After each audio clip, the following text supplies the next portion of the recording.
to participate in your meeting this morning. Um, So I'm going to cover donations and volunteers. So Hawaii, as we all know, is a wonderful place filled with people who really believe that showing their aloha is, providing kokua to those who are in need. There's lots of generous people out there, and our role as the donations management team for HIEMA is to help document donations of resources. That includes hours and resources while honoring the donor's intent. And when donors ask to give the donation to those with the greatest need, we work with others to help identify who that is and what that need is. Documentation is important, of donations is important to everyone, from the governor to the mayors, emergency management, civil defense, to community members. Everyone wants to know who's pitching in and helping out. So, and this also helps get the biggest impact for the donations received. So, next slide. As you can see, 1/4 of the grant to any applicant is the applicant's share. Lorinda earlier referred to it as the applicant's cost share. And so when the state is the applicant, the state has 25% of the cost share. And this is, and if it were the county, then it would be the county's cost share. For this disaster, the FEMA public assistance grants, as Lorinda has mentioned before, are Category B, emergency protective measures. So donations support the state cost share, as mentioned before, and donations are resources for eligible emergency work or emergency protective measures. So we have donated labor, often referred to as volunteers. This would be a third party to the applicant. In other words, it cannot be an employee of the applicant. So those employee of the applicant, those hours cannot be used. For in-kind, what we call donated equipment and service, again, they're third party to the applicant, and those, the value of that would be based on FEMA's reasonable rental rates. For this event, for example, we received a donation of trucking, and that would include the labor hours as well as the equipment, the use of the equipment. So again, you need to look at what is being donated, and you may need to fill out more than one form. For in-kind donations, so for this event, we received a lot of PPEs, face masks, hand sanitizer, and cleaning solution offers. All are considered emergency protective measures, and again, are based on current consumer rates. So, in other words, if someone donates a gallon of hand sanitizer, what's the value of that? It would be based on what they would be able to purchase it. Now, so if you went to CVS and purchased it, exactly, that's how much? Right. Do they need, Skip maybe can answer this, do they need to provide like a photo of what it costs at the store, or, a price listing on an online retailer? Yes, it would be a good idea to document it some way, whether you have it out of a catalog or, like I said, from a store that can give you a price list of the item. Because FEMA will review on all cost labor, and will obviously check for reasonableness and establish what the cost will be. Okay. Does that help? That's okay. good. Okay, so, and for donations, messaging is important. Lorinda said, that the sometimes unwanted donations are received, and Not unwanted. well, unneeded. Well, unwanted in some cases, because during Iniki, the story was that Kauai received winter boots and winter coats. They were not exactly helpful.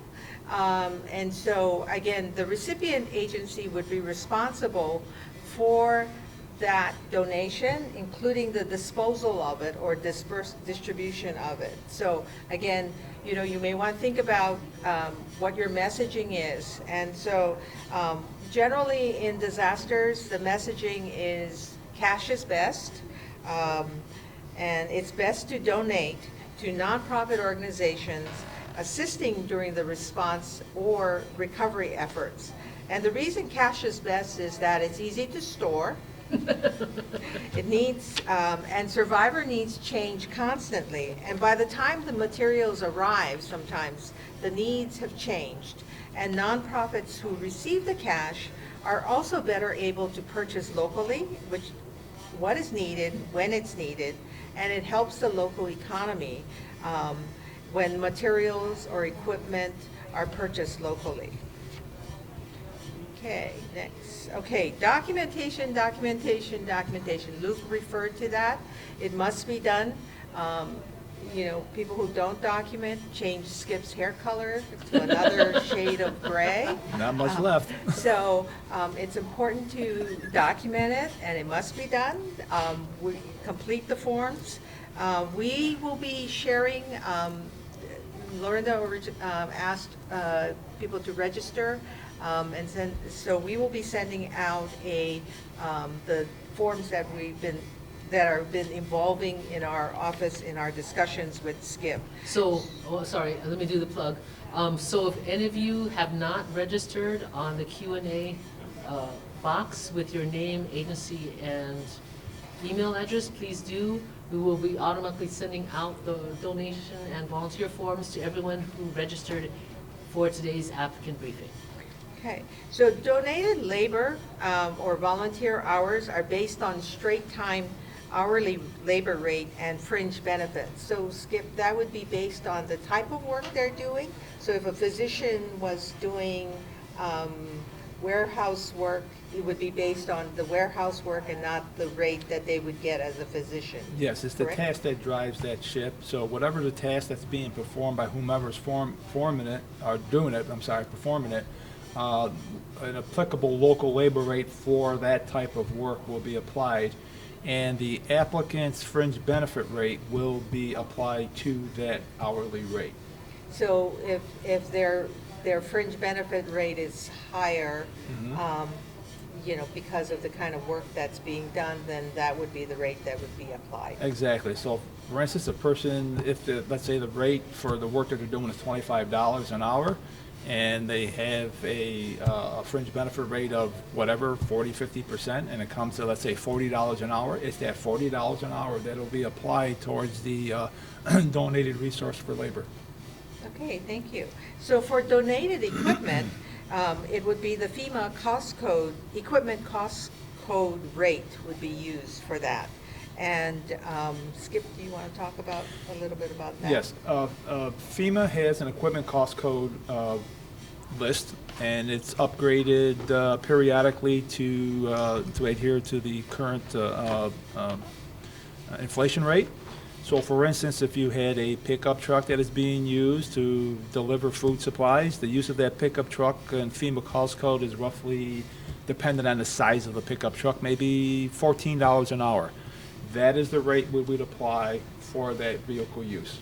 So it would be important to include in the documentation the type of truck that was used for Exactly. the trucking. Okay. And we'll send out the equipment rate with the donation sheets. Oh, okay, Because great. that'll make it easy. Yes. Okay, thank you, Lorinda. Okay, so, and then donated materials and supplies by a third party are eligible for credit and based on, again, commercial rates. So going back to the hand sanitizer, right? It would be based on the commercial rate for that. Correct. As we mentioned. And then, can you address maybe a little bit about logistical support for donated labor and volunteer hours doing donation warehousing Well, and yeah. management? Yeah, logistical support, for instance, is somebody is providing the use of a warehousing, okay? In that case, the state would work with FEMA on quantifying that cost and how the applicant could apply it towards their cost share. Most of these rates, again, FEMA will hopefully work in conjunction with the state to confirm what rates we're going to be using for any resource that is being applied. Okay, great. So, so going back to the slide, we want you to submit the documents to the appropriate Oh, yeah. applicant, excuse me. And so if you're, as Lorinda had mentioned earlier, if you're performing this service in a particular county, you may want to submit that to the county. If you're supporting a state effort, then you would submit that to the state. Whose state? The state? No, I mean, the agency that, The that agency. has a legal responsibility. Right, exactly. Okay. All right. And then the documents will be reviewed and then submitted to FEMA for approval by FEMA. So we may, if you submit it, you know, as an, to your applicant, the applicant may, you know, call you or contact you and ask certain questions. So be prepared for that. So here's a sample of what we've been working on in terms of a donation report form. And we'll be, again, putting this all on a Excel workbook, and then we'll be sending it out with tabs for donations as well as other documents. We are also working with our IT colleagues to work on a database, so that we're hoping that for, you know, a future recording, that'll make it much easier. Currently, our IT folks have been helping out with the unemployment department, so the labor department, so they've been a little distracted. We thought that was much more critical than doing this donation management. So we'll be sending out that Excel workbook as soon as we can. All right. So the next one is on equipment logging, and again, this is just a sample, and we'll be getting that to you as soon as we can.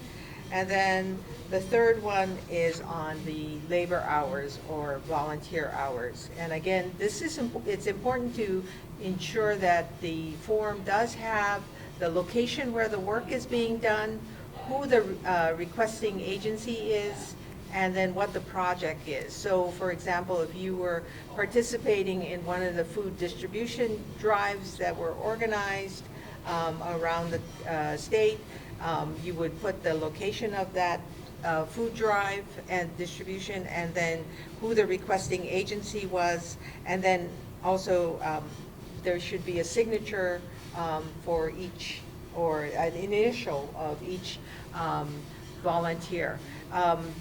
It's also important to make sure that the names of the volunteers are clear, and then you also want to include sign-in time and sign-out time, so that we can calculate so the calculation of the hours are accurate. Correct. So let's talk for a brief moment about volunteers for food drives or anything to do with targeted populations.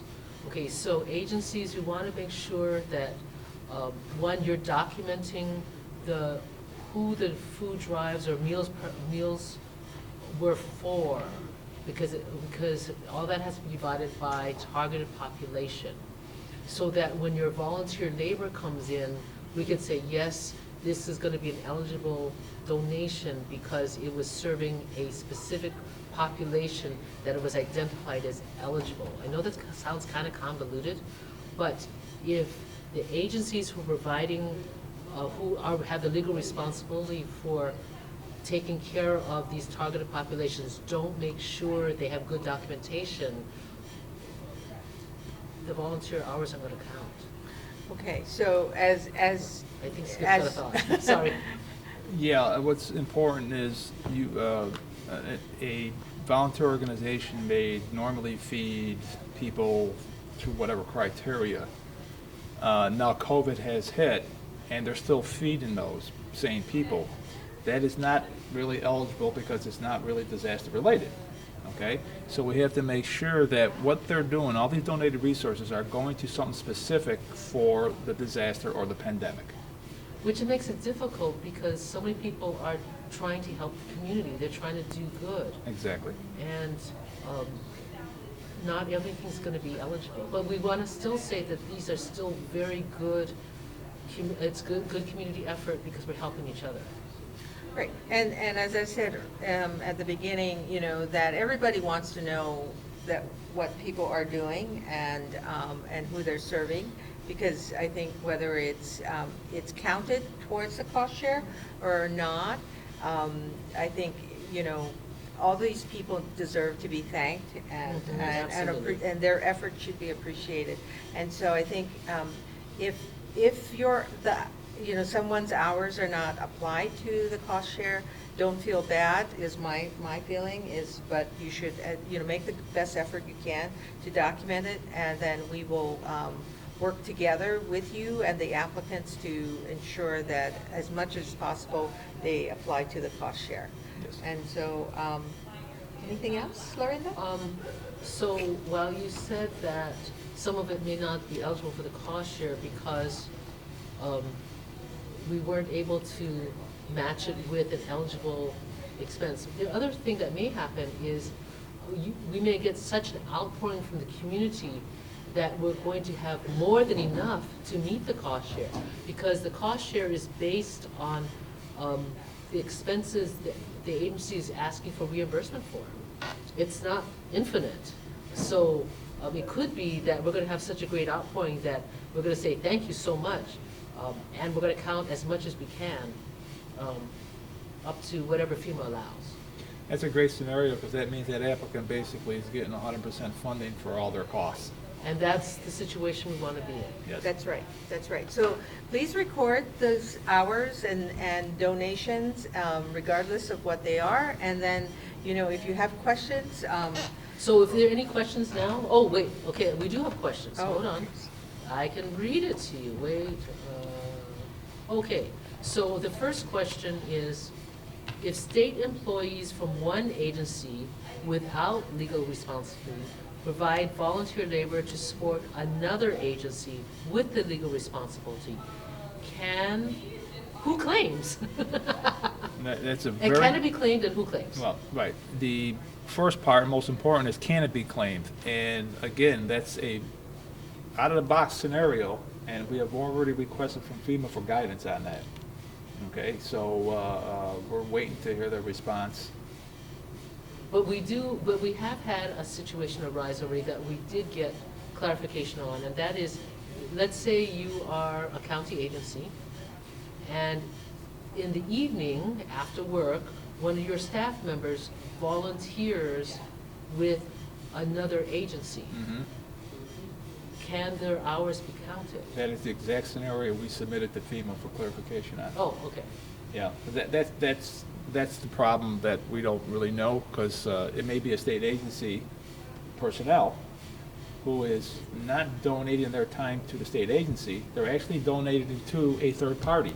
Ah, Is it eligible? Because if they give it to their agency, it's not eligible. okay, so you guys got that. So your employee can't volunteer on the off hours and be counted as a volunteer? Right. No, for your agency. For your agency, but if he is working on behalf of a third-party entity, that's where we need clarification on. So we're hoping that the answer is going to be yes. Yes, we are. yes, we are. Yes.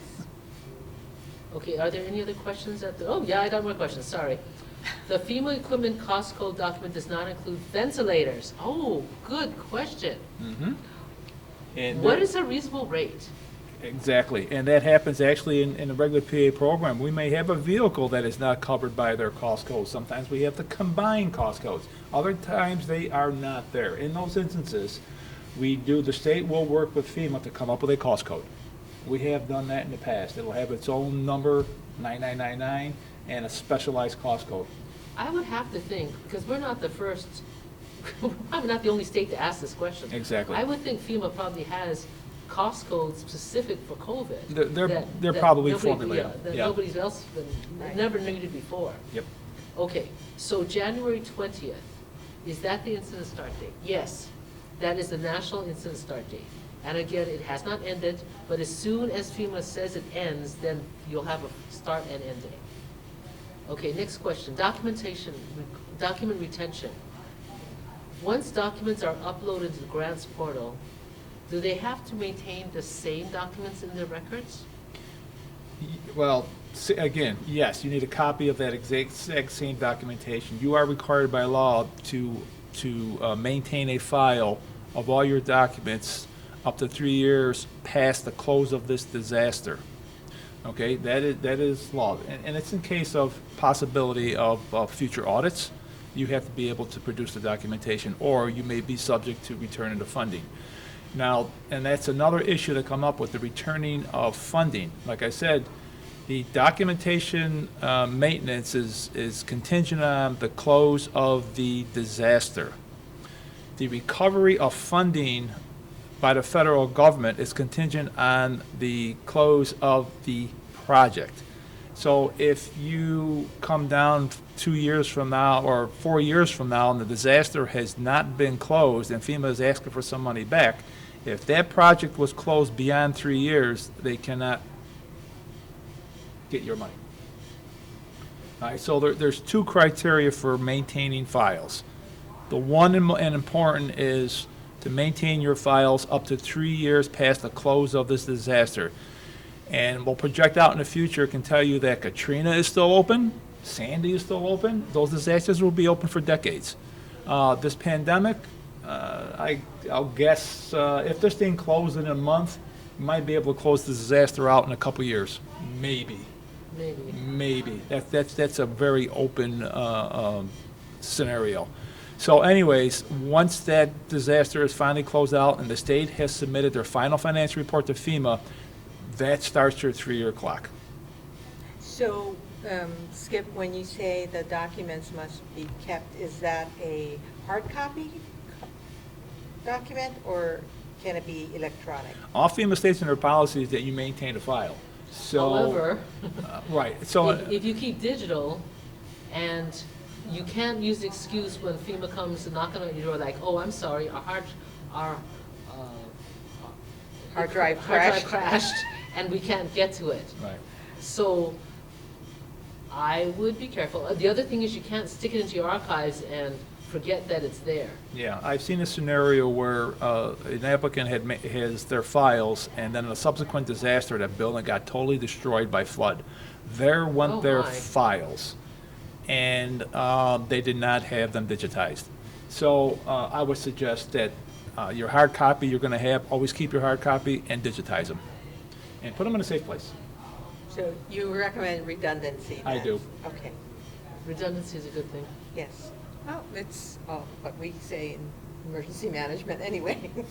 Okay, any other questions? I think that is, so, Marcia, let's talk about, as we talk about donations and volunteers, what kind of donations have you already received? So we've been receiving offers. Some of it is, as I said, hand sanitizer, PPE. We've also, like face shields. And so it's very interesting. In some cases, the offer is of a material, but there's no trucking or delivery involved. And so in that case, we had luckily received an offer of trucking, and so we utilized that donation of trucking and matched it with the donation of the materials, and were able to accomplish what we needed to do and get the hand sanitizers to those that were in greatest need of it. So how do you decide who gets it? Well, a lot of times, it has to do with donor intent. So in some cases, we've had offers of masks, and they said they wanted to give it to those that are feeding. And we try to, in this conversation with the donor, try to identify who they're thinking of. So in that particular situation, it was, they wanted to protect the kupuna and the keiki. And so what we did was we connected them with nonprofit organizations that were doing feeding for the kupuna, and then also with the DOE, who is providing feeding for the children. So again, trying to identify from the donor, what is their intent for this donation? Because that, we want to first honor that and do what they want to do with that donation. If they don't have a particular population that they want to assist with, then we try to work with, our logistics team, who has a list of RFAs. We reach out to the county and the nonprofit organizations and see who would best be able to utilize that donation. Sometimes donations are on a particular island or county, and so we try to keep that donation on that island or county. So we had a donation that was on Hawaii Island, for example. They wanted to assist the government, the county government, so we provided that donation connection to the Civil Defense Agency on Hawaii Island. And so again, it's working with the donor and identifying, making sure that we understand, what they want to do with that donation. So the donation, for example, for the feeding program for the elderly was great, as well as for the children's program, because when it comes to masks, because we not only protect the keiki, and the kupuna, which is what the donor wanted to do, but also we've helped protect the workers that are feeding them. So again, it reduces community spread, and so it is an emergency protective measure. And so, we find that, this is such a generous offer, and we really appreciate the fact that the community is stepping forward. Marcia, I know that there are many agencies out there who are very happy to give, and they all want to be acknowledged, and they want to know that their donation went to where they intended. Whose responsibility is it to provide documentation or feedback back to the donor? So it depends on who's receiving the donor. So in one case, the recipient was Hawaii VOAD, Voluntary Organizations Active in Disaster. So Hawaii VOAD provided the acknowledgement as well as the thank you, and then the donation was distributed among the members who had requested that particular item.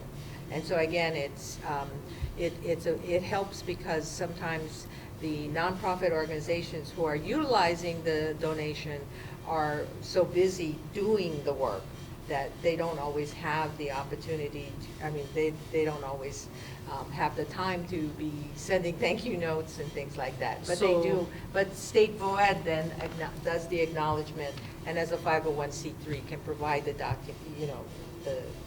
the confirmation letter for them. Okay, so we're looking at the receiving agency to provide the acknowledgement to the donors. Right. We do, as our donation team, as we receive donations, we do send a thank you email also, because we do believe that it's to the benefit of the entire state, and so as representatives of this donations management team, we want to acknowledge the fact that they did this donation too. No, I think that's great. Yes. Again, we want to thank you, Marcia, for joining us. Well, thank you for inviting me. And we're going to do this again on Friday. We're going to be running the video of the tape of Marcia's presentation. Then Marcia will be available to do the question and answers.